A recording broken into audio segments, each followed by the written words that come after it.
working with the victims of crimes families, right, and the victims of crimes. And so that kind of led me back to my kind of original passion in high school, which was therapy, counseling, and just helping others. So then I went to LSU to get my master's degree, and then my kind of key catchphrase is your first dream job doesn't have to be your last, or you can take a roundabout way to getting back to it. Okay? And then Cheyenne, do you want to introduce yourself? Yeah, I'm Cheyenne. I'm the intake line manager at Johns Creek Alpha Counseling.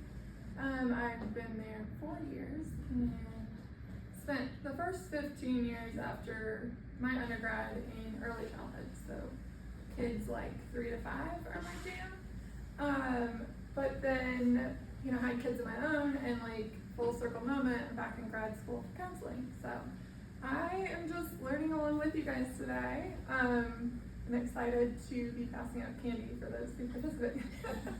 But also, if y'all are ever interested in like future internship opportunities or just learning more about the counseling world outside of today, reach out to me or of course to Lila, and I want to be a resource for you. We do have some, I think we have a high school intern today starting in This summer. This summer. So definitely reach out to us if you want an internship. Okay, so as therapists, we find these funny, so maybe y'all don't, but so just kind of jokes about like what the stereotypes of therapy kind of tend to lean towards being, and then what therapy is, right? And we'll kind of get to that on the next slide. But maybe this time, does one person for Candy want to share kind of a stereotype of therapy that they've heard? Yeah. Where you're like lying down in a chair while the therapist is talking to you. Yeah. I mean, ideally, you could not, but no, absolutely. Kind of like the TV movie, like stereotype. Yeah.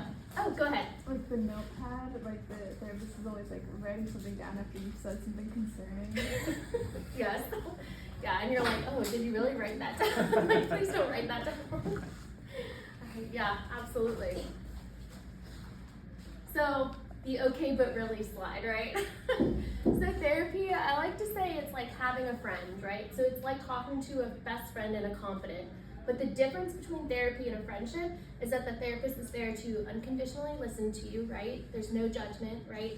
And they're also there to help you with your long-term goals, right? So the difference between a friendship talk and a therapy talk is the therapy talk should feel like, maybe not like in every session we're having this big revelation. That's okay, but it does feel like we're progressing. It feels like we're learning coping skills as we go, right?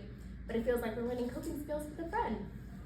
And what I like to say, it's kind of like we help you figure out what the healthiest pathway for you is, right?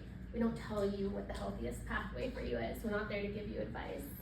I like kind of this last bit, which is therapy should feel safe, but it should also feel a little uncomfortable at times, right? Because we might be exploring things that are really tough to explore.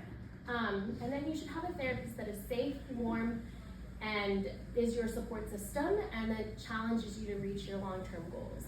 So like we want to have a very nurturing but challenging environment in therapy.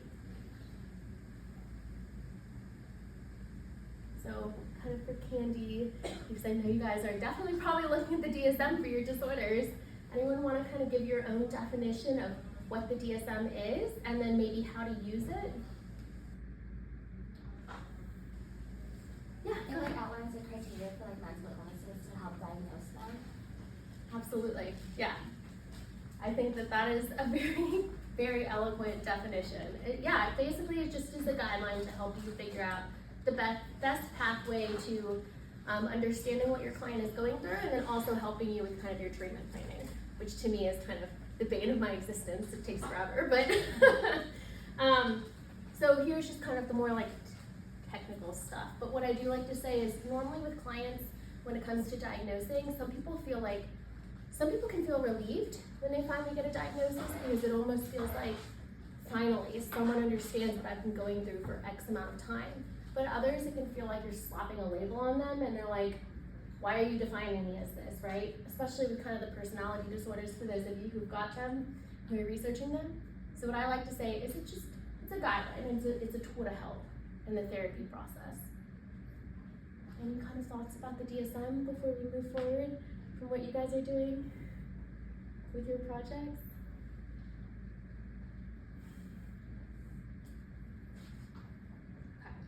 It's okay. So kind of my specialties. So I specialize in areas such as like adoption and foster care, relationship challenges, so those who have kind of codependency problems, attachment related issues, and they're navigating maybe partners or, you know, parents or people who are significant figures in their life who have NPD, which is narcissistic personality disorder. Self-esteem body image, which kind of goes with the outpatient level eating disorder specialty. Anxiety, depression, I always include that, but I feel like a lot of therapists are very competent in handling anxiety and depression because it's such a well-known, common diagnosis. And then trauma, so complex trauma, acute, and relational trauma. So, you know, and the relational trauma speaks to, I see teens, adults, and I also see couples. So I also do marriage counseling. So if there's like infidelity or attachment wounds that have happened in the marriage, that's kind of the relational piece. Do you find with, sorry. No, go ahead. With anxiety and depression, I mean, do those two typically go like hand in hand? Like when you see one, you also see the other, or? Yeah, I can think of a few instances where sometimes it's just the depression, but usually it's funny because usually when I see the GAD, it's usually like I definitely do see the depressive disorder too. Mm-hmm. Probably because it's so hard to live with feeling on edge all the time. Right. Yeah. There's just, I guess, just so much overlap between, you know, some of the different disorders in the DSM-5 that I would imagine that it would be difficult to diagnose some. Absolutely. Like specifically. Yeah. When you guys picked your, you know, I know that some mentioned that like they just wanted to learn more about their disorder, but anybody want to share kind of the reasons for Candy, but the reasons why they picked the disorder they picked? Not that you have the lived experience, but just like maybe a certain aspect of it felt interesting to you. Yeah, go ahead. My sister has ADHD, so that's kind of what I studied. Okay, absolutely. Yeah, go ahead. We chose antisocial personality disorder, and we realized it had a lot of impact on like as a what is it called, psychopath or anything, like in like people that are maybe characterized as like serial killers versus like also regular people who just have the same issue even if they're not a bad person. So we just kind of want to explore the different aspects of that. Absolutely. That's a cool, not cool as in good, but I just feel like that's a cool disorder to look at, antisocial personality disorder. Usually you see it more diagnosed in like court-ordered mandated therapy because usually that personality disorder, people with it don't tend to want to seek out therapy when they're younger. Yeah. Okay. Anyone else? Maybe? I have a question. Yeah. What are like complex and acute trauma? Yeah, absolutely. So complex trauma means prolonged exposure to something traumatic for an extended period of time. So maybe like childhood abuse, right? Or hopping from foster care home to foster care home, or even something more label like if someone loses a parent early on in life, this consistent absence of the parent can kind of lead to the complex trauma. And acute is like, I was in a car crash and for the next couple weeks, I just can't get back in the car, right? Like I feel like I'm overwhelmed, I hyperventilate, I sweat, like I just can't get back in the car. So that would be like acute trauma. Acute's usually like within the month after something's happened, and then it develops into post-traumatic stress, which is usually a month after. So like if you're still a month later not feeling like you can get in the car, feeling like you can drive down the same street as when the accident happened. But very good question, yeah. Anyone else want to share, you know, why you chose the disorder that you are researching, you know, whether that's like having a personal connection to it or, so when we started this, we looked through, you know, all of these different psychological disorders and you guys landed on one that you wanted to research for the duration of the project. So I guess what was it that made you land on that one disorder? Go ahead. I did social anxiety disorder, and I kind of chose it because I found it very interesting that there's like a diagnosis, and like compared to, like I know like a couple people, like even in high school as well, people just might have a tendency to like stay away from social situations or like crowded areas. Like I myself don't really enjoy crowds, and I felt like social anxiety disorder is very interesting because at what point does it become a diagnosis, and at what point is it like just like minor anxiety with just being in a crowd? Absolutely. I think that's really, have you kind of, not to throw a question back at you, but have you kind of figured out that distinction It's through the research? I'm finding some like distinctions. Like there's definitely a lot more symptoms, like feeling a lot more stressed in the social environment versus like maybe just not feeling as comfortable, and like it's really, but like again, as I'm going through the research, again like the line again starts to blur. Like again, when do you really diagnose this as an actual disorder versus like just anxiety in the situation? So That's such a good point though, that like the DSM is ever changing, right? And so I think, sorry, I think we glossed over that, but like, so the 2022 is the most recent, right? Which is the DSM-5, right? And so questions like that are things that like the people who are doing the research, right, the psychologists, right, into the DSM are asking themselves, right, how can we better clearly define this? But then there's also people who critique the DSM and say like, how can you kind of like how can you put everything, and how can you clearly define a person in a book? So very neat, yeah. And sorry, I know you also raised your hand. Yeah, I was interning at a mental center for children, and one of the therapists mentioned to me that a girl with ADHD also had ODD, and she called it the bad parent disorder. So I thought that was kind of rude of her, and I wanted to Google and learn more about it. And I thought it was interesting that the cause of ODD is completely unknown. So her jumping to that conclusion was interesting, so I wanted to learn more about it. I wonder, is it still in the DSM? Because I thought at one point it was more of like a conduct disorder. ODD. I know the conduct disorder's in there, but I think Yeah. ODD still is. Is it? Because I heard at one point. I'm actually not sure. But I'm actually not sure either. Yeah, I heard they were Were you- gonna remove were it, you but I able to find think it in the- because in of the- that- Oh, so maybe that is turned into conduct. Yeah, I think, interestingly, because of that point that you made, like, it can be more environmental than. Interesting. In Yeah. terms of like the parenting style versus the kid actually having.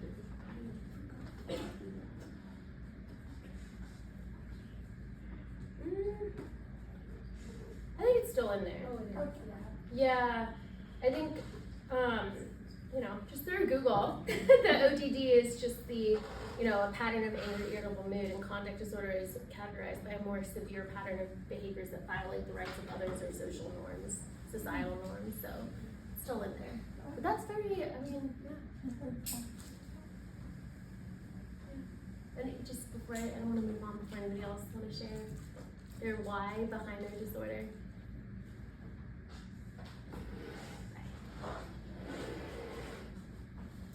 So I kind of labeled the complex PTSD, but for Candy, anyone want to take a stab at the GAD GAD, MDD, and BPD, what it stands for? And I do realize BPD can stand for two things if you get either one. Yeah. Is GAD generalized anxiety disorder? Yep. And is MDD major depressive disorder? Yes. And then BPD borderline personality disorder? Yeah. Absolutely. Yeah, that was spot on. Great job. That's wonderful. And BPD, I also realized some people do that as bipolar, but on this slide I was thinking borderline. And for those with the personality disorders that you're learning about, and I think I asked this with the first period, but I think we have more personality disorders in this class, like more people who are, anybody know like which cluster your personality disorders in? What kind of, anyone got to that point with their research or what the clusters are? Still. Oh, we're still, okay, we're still in in the research the, process. we're still in the phase, but there's cluster like A, B, and C. So like A would be your like psychotic, right, disorders. Yep, go ahead. I think our disorder, antisocial personality disorder, is in cluster B, Mm-hmm. the dramatic behavior. Yeah, Same with borderlines and B. That's really wonderful. Do you want candy? Do you want candy? Because that's, yeah. Would anybody have an idea of what's in C? So dissociative identity, DID, who's got that one? It's an A. Yeah, that's in cluster A. I don't think anyone has the cluster C. Anyone have like dependent personality disorder? No? Okay. I'm not sure where histrionic personality disorder would be, but Yeah. you guys mentioned it's in B. B? That's more dramatic. Yeah, it's more B. Yeah, okay. But that's really neat. I'm glad, yeah. So maybe just figure out your clusters and figure out maybe why your personality disorder is in that cluster with the others. So generalized anxiety disorder. So how these slides are laid out is this side has the kind of stuff from the DSM and this side just has like the general bullet points that I just typed out. So constant worrying is associated with GAD, right? And so just excessive worrying about things like school or health or just in general. So some people also might just feel like something bad's gonna happen or like I can't get into this situation because, you know, XYZ is gonna happen. So just excessive worrying about something without a clear reason. Physical and mental symptoms like restlessness, muscle tension, trouble sleeping, and overthinking situations. And then impact on daily life. It can make it really hard to live your life if you have generalized anxiety disorder, right? Because it's like every day when I wake up, I'm feeling anxious, or like I go to school and I'm always anxious, right? But kind of like addressing the treatment side is it can definitely be managed, right? So generalized anxiety disorder can definitely be managed with just like the right coping skills that fit you. And there's not like one coping skill that fits all, right? And that's what therapy is for, is figuring out what works for you. Any kind of thoughts or questions or comments about generalized anxiety disorder? Any observations from like your own research? I don't think anyone had this one, but yeah. I just had a question. Yeah. For anxiety disorders, it's not like a permanent thing that you just have. It would be like something that could go away over time. Even if you manage it, like you could just like disappear completely, or is it something that's just like innately in you? Like, I think that's a good question, and I'll give you my perspective, right, as from like my treatment perspective, is that like I could see you for generalized anxiety disorder, even for like check-in, like monthly, I just want general check-ins for therapy, if that makes sense, right? But your symptoms could reduce or go away because you're coping with it. So it's kind of like it's ever present, but you've learned how to cope and manage it, if that makes sense.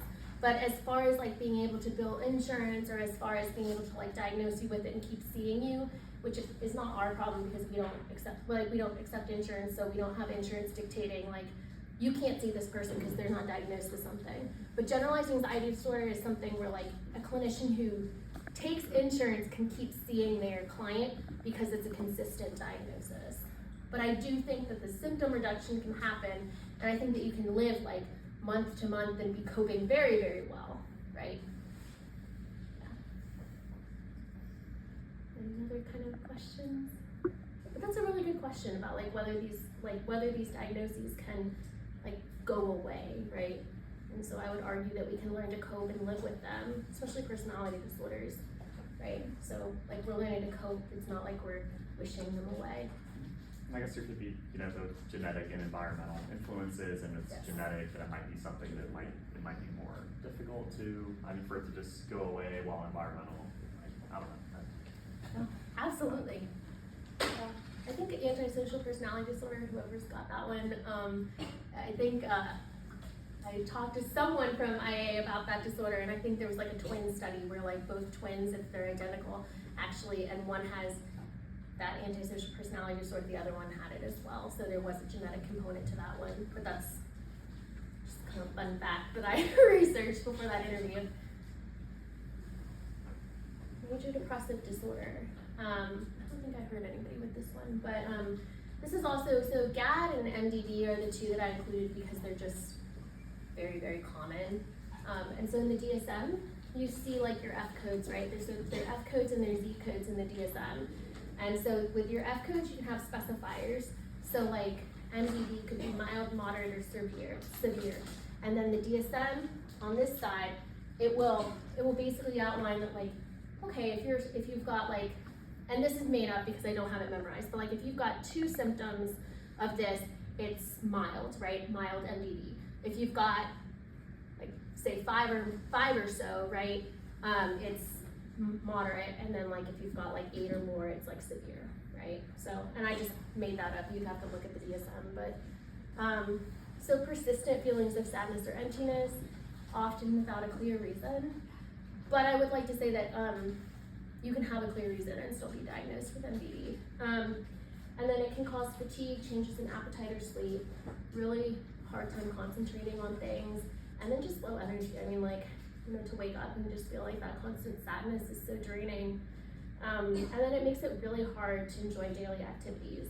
So, you know, spending time with your family or friends could feel really difficult, and then it can last for weeks or longer. And then treatment. So obviously therapy, medication, and coping strategies can help you with major depressive disorder.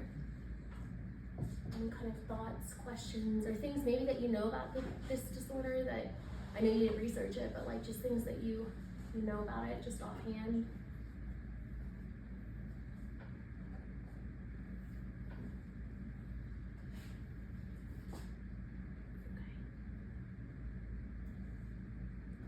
So borderline personality disorder. So I picked this one because it has very similar symptoms to complex PTSD. So borderline personality disorder is kind of defined as a person having rapid or extreme mood swings, including anger, sadness, anxiety, difficulty maintaining stable relationships, self-esteem issues. So just an unstable sense of self. But then also complex trauma, which is prolonged exposure to something traumatic, can also lead to an unstable sense of self. Impulsive behavior, risky actions, or self-harm to cope with the emotional pain. So just kind of a fun fact is, not fun, but so people with borderline personality disorder are more likely to engage in the self-harm against themselves, right? Engage in harmful, risky behaviors that harm themselves, whereas antisocial personality disorder is more likely to engage in those risky behaviors or harm of others, if that makes sense. And then fear of abandonment, intense fear of rejection or abandonment, leading to clingy or dramatic behavior. And then it can be managed through treatment, medication, and emotional regulation strategies. So one of the modalities that's really good with people with borderline personality is dialectical behavioral therapy. And the reason why DBT is really great is because it attacks the 4 tenets, so distress tolerance, emotion regulation, mindfulness, and interpersonal relationship effectiveness. And then this is just kind of cool to kind of look at on the DSM, what things you look out for.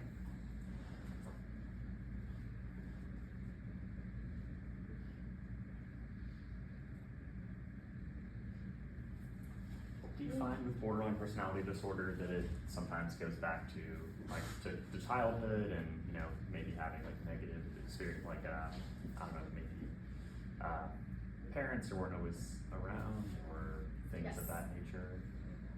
Yeah. Definitely, yeah. And I think that because complex PTSD hasn't hit the DSM yet, clinicians are more so likely to diagnose people who have these symptoms and have, I call them ACEs, adverse childhood experiences, with borderline personality disorder because we don't have another, right? We don't have another diagnosis to give them. So, but yes, Yep. definitely. Yes, go ahead. I wanted to ask, how is bipolar disorder different than borderline personality disorder? Yeah, actually, this is asked in the first period too. So I think it's a really great question because they both do have mood swings. A borderline personality disorder, I would kind of put it out there, it would be more intense low moods and not manic episodes, if that makes sense. Whereas bipolar, I think there's bipolar 1 and 2, whoever's doing bipolar disorder can probably actually speak to this better even than I can. I have to look at the DSM to figure out the 1 and 2, but one is defined as just like stable mood, but then intense low. And then I think the other one is defined as very manic, like one of them has manic episodes, the other one doesn't. So I think it also has to do with the self-esteem issues, right? And just the intense fear of abandonment. So, you know, for having mood swings with bipolar, it's almost like I have no idea what's going on with me, right? Like I'm just super high and super happy and, you know, wanting to go even cliff diving on certain days, and then the next I just can't get out of bed. Whereas with borderline personality disorder, it's more likely to say, I can't get out of bed because my boyfriend didn't text me, right? So like it's more so like he's gonna break up with me. I just, you know, now I can't get out of bed, and now I just want to like engage in self-harm. I'm having suicidal ideation. So there's more so a reason why I think with borderline personality disorder than bipolar. But that's such a good question. And I think I better describe that this session than last, but that's a really good question. Any other kind of thoughts on personality disorders? Any personality disorders that you guys are researching or borderline?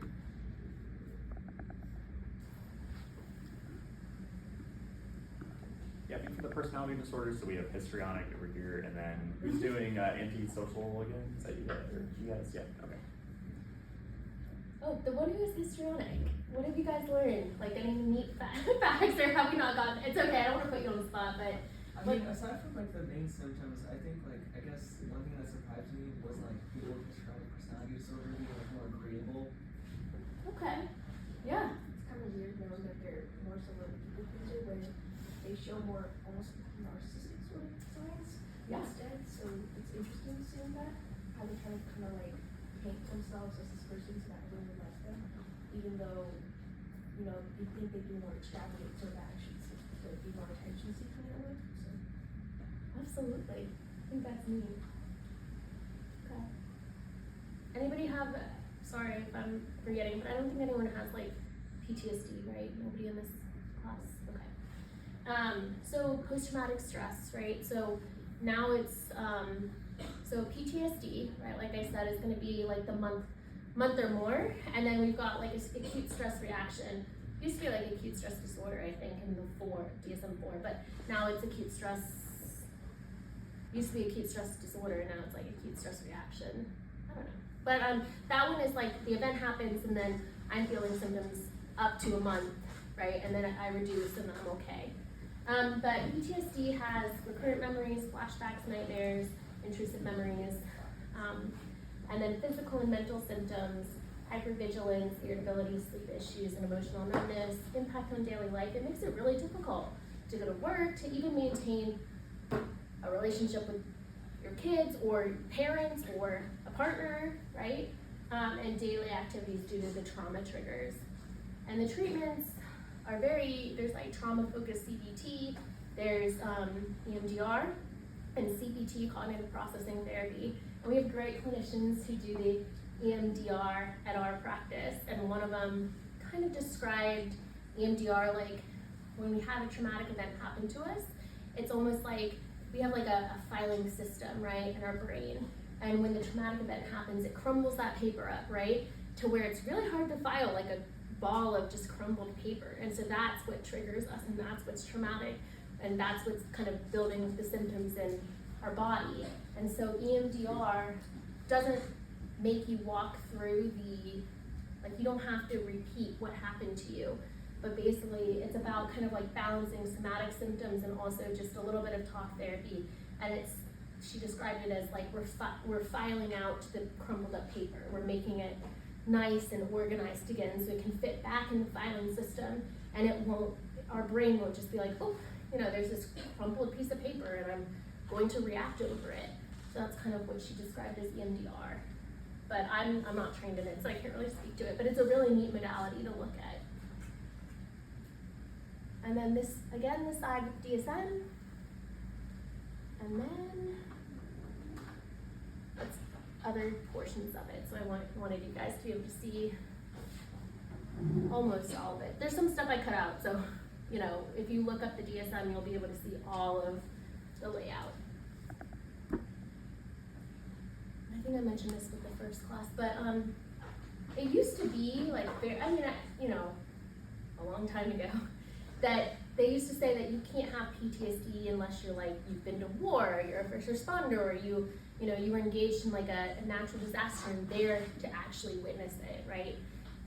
Like I gave this example, like those in the Twin Towers, right, who were there in New York City, they could have PTSD, but then it used to be like, I don't know if people who were just like in New Jersey and witnessed it, I don't know if they could have PTSD, or people who were just like getting on an airplane. But now it's kind of broadened to where exposure to the traumatic event doesn't just have to be like you were directly there, right? And it doesn't have to be as big as combat to be diagnosed with PTSD. But any kind of thoughts about PTSD, comments, things that you guys might know? Yeah, I have a question. You mentioned complex PTSD and how it's not in the DSM. Can you talk about that a little bit Yeah, more? absolutely. So complex PTSD would be like prolonged exposure to something traumatic. So, and I know this one says like, I know this one I think on the first slide says repeated or extreme exposure. So I guess technically, you could diagnose someone who has complex PTSD right now with PTSD, but I think the important part is the complex PTSD almost starts to affect your sense of self, which is why that's like the same symptom as borderline personality disorder, right?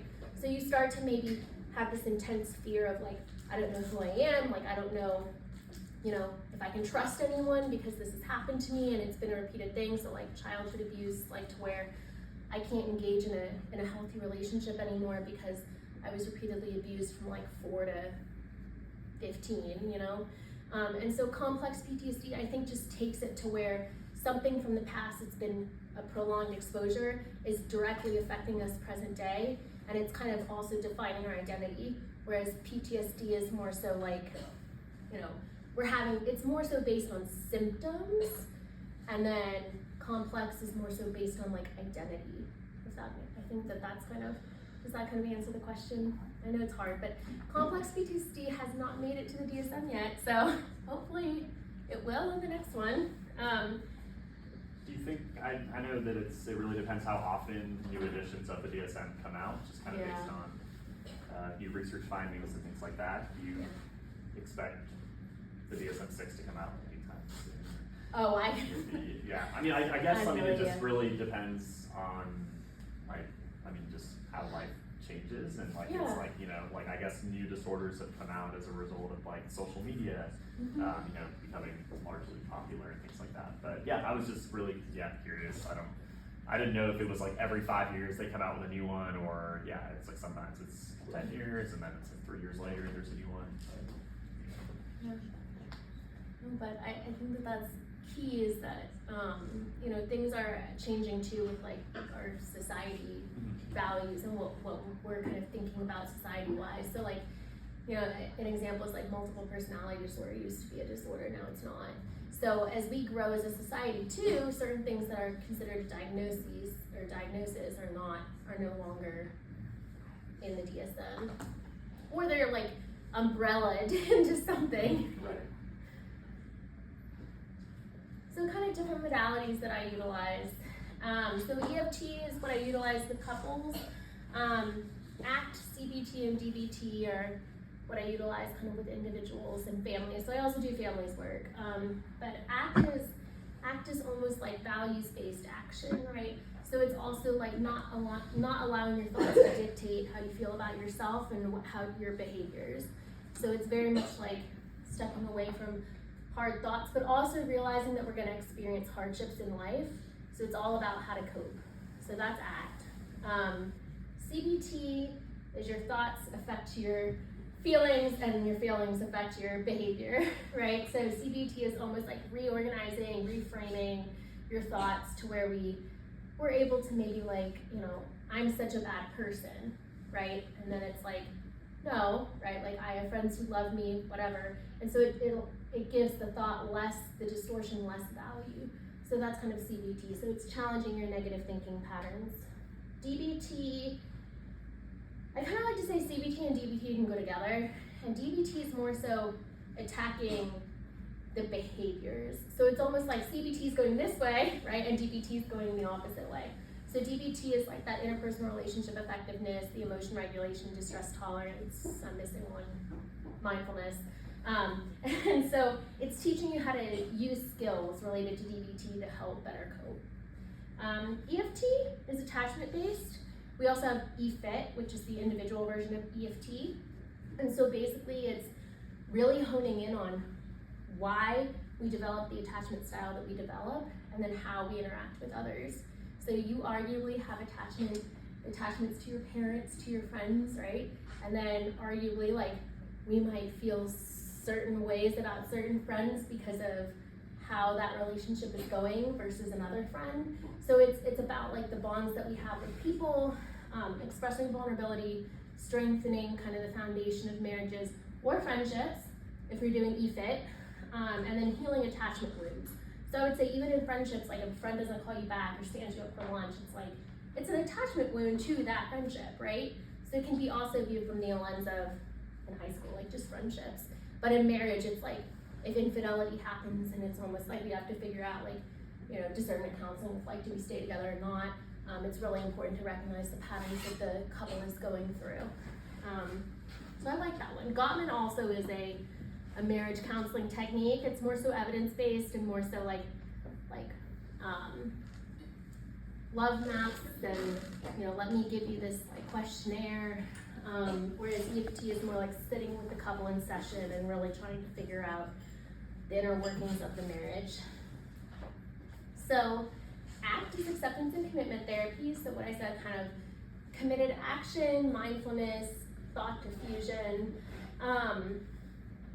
So something that's really kind of, I think I used the leaves on a stream example, is thought diffusion and ACT is almost like, I'm gonna go through hard times and maybe I'm gonna have these really sad thoughts about like my pet that passed away. I'm trying to think of like examples, right? But instead of allowing that thought to define me staying in bed, not being able to get up, right? For days on end, right?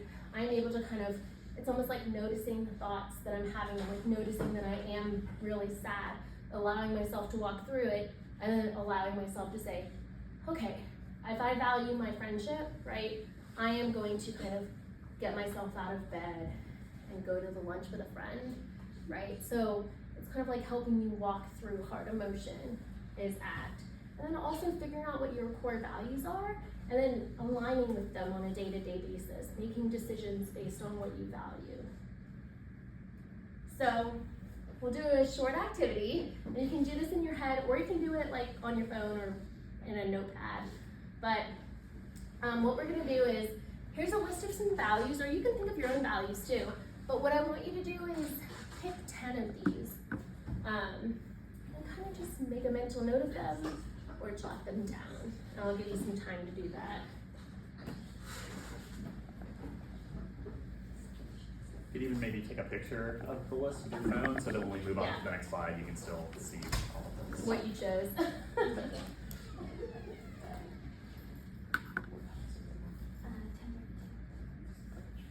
Got about like 7 minutes left. Okay.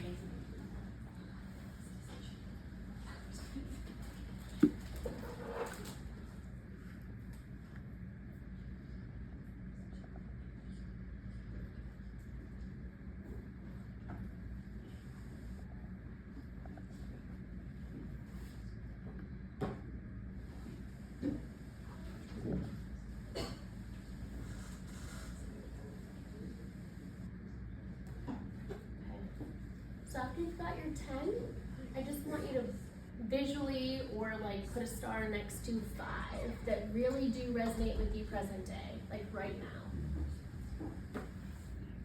So we're still keeping our 10 values, but we're just narrowing the list down to 5, meaning like these are the 5 that are ever present right now for me.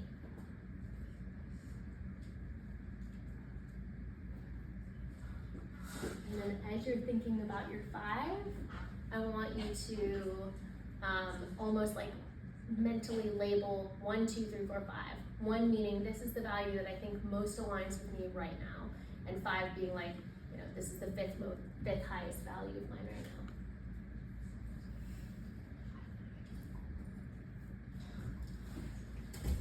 now. And then before I kind of ask if you guys have any questions for me, just kind of the last little takeaway thing is just, you know, maybe think about how that number one value has shown up for you this past semester, or maybe how you want it to show up for you in the remainder of the semester.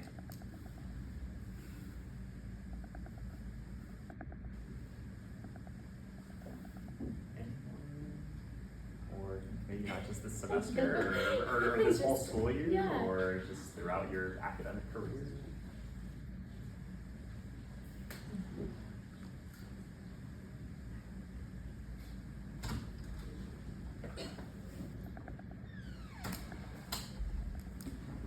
Yeah. Yeah, balancing schoolwork and finding time for your friends and family. I love that one, absolutely. Especially at Innovation Academy. That's difficult Yeah. can often be difficult to find that balance and Yeah. finding time to do things outside of school, right? Yeah. Go ahead. I said friendships, which is like senior year, just kind of has a balance over other things. Yeah. Absolutely. I love that one. Yeah, absolutely. Any kind of questions for me? I know that was a quick end to the activity, but any questions, any last minute comments, any things that came up for you? We kind of did this very, very brief overview of what a therapist does. I think one question that we had asked in first period was, you know, like we talked a little bit about the stigma behind therapy. And Yeah. so like, what are reasons you guys can think of where like, that might cause people to not want to seek out therapy? Like, what are some of like the stigmas, I guess, behind therapy that, I think one of the biggest stigmas is like kind of like defining that I have a mental illness, and I also kind of like don't like that word mental illness. It's more of a disorder. I prefer that term, and I feel like that's also something that's really causing a stigma, especially among like more non-Western communities.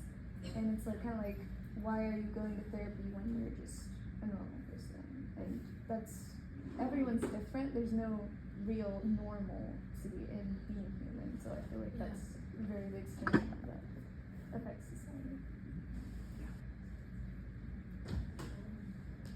anyone else? Any reasons why people might not want to seek out therapy? Yeah.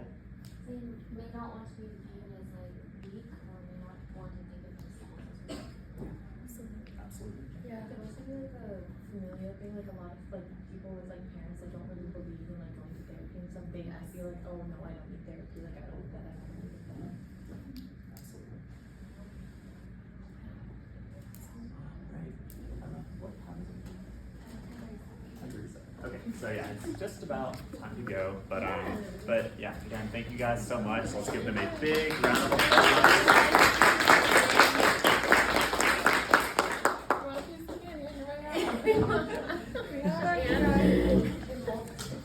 Thank y'all. Right.